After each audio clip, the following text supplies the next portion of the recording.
Bonjour Marine Baptiste, pour commencer, est-ce que vous pouvez vous présenter? Oui, bonjour, Marine Baptiste, j'ai 42 ans, 2 enfants et je suis candidate écologiste pour la liste Maintenant ou jamais.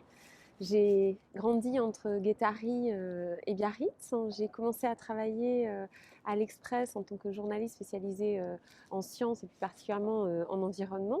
Donc j'écrivais sur le changement climatique il y a 20 ans. Ça n'intéressait personne à l'époque. Je suis heureuse de voir qu'il y a une réelle évolution. Ensuite, j'ai travaillé auprès de Bertrand Delanoë pendant 10 ans à la mairie de Paris.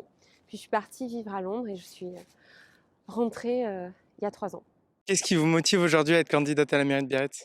Alors quand je suis rentrée, j'ai été surprise de l'état dans lequel j'ai trouvé la ville, pas entretenue, les habitants complètement atomisés, des constructions immobilières qui prolifèrent dans tous les coins, voilà, comme ici à la Milady, ce projet Aldaï de résidence touristique.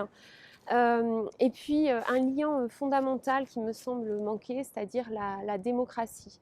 J'ai commencé à suivre le conseil municipal et ça n'a fait que me conforter.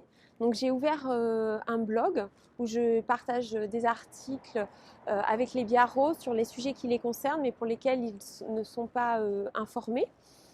De là ont découlé des rencontres et mon souhait de mettre mes compétences et mon expérience au service de la ville que j'aime et où j'élève mes enfants. Quelles seraient les 3 mesures phares que vous voudriez mettre en avant aujourd'hui?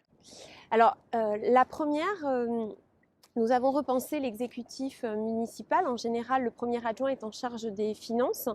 Nous pensons que les finances, c'est un outil au service d'une politique. Et donc, pour nous, nous avons imaginé 2 super adjoints, l'un en charge de la démocratie, qui serait le garant de la concertation pour tous les projets, et l'autre en charge de l'écologie pour garantir le prisme de l'impact environnemental de tous les projets. Le second projet dont je voudrais vous parler, c'est la piétonisation. Nous avons réalisé un plan de piétonisation de la ville qui va avec un remodelage du plan de circulation et de la politique de stationnement. Donc le contrat de Sriteo ne sera pas renouvelé. Nous avons imaginé donc un plan équilibré, global sur toute la ville, avec une concertation d'1 an qui va avec une politique des transports gratuits, donc des circuits repensés, 7 jours sur 7, jusqu'à 23h30 pour permettre aux gens d'aller au spectacle ou au restaurant. Enfin, le troisième projet qui nous tient particulièrement à cœur, c'est l'intergénérationnel, avec un exemple particulier qui est un lieu dans lequel nous souhaiterions rassembler l'ensemble des clubs pour les seniors, une crèche, une salle multimédia en accès libre et une cafétéria. Et ce lieu, nous souhaiterions l'implanter au cœur de la ville. Donc nous avons pensé l'installer dans les locaux actuels de la mairie, pour une question de ce qui limiterait les travaux et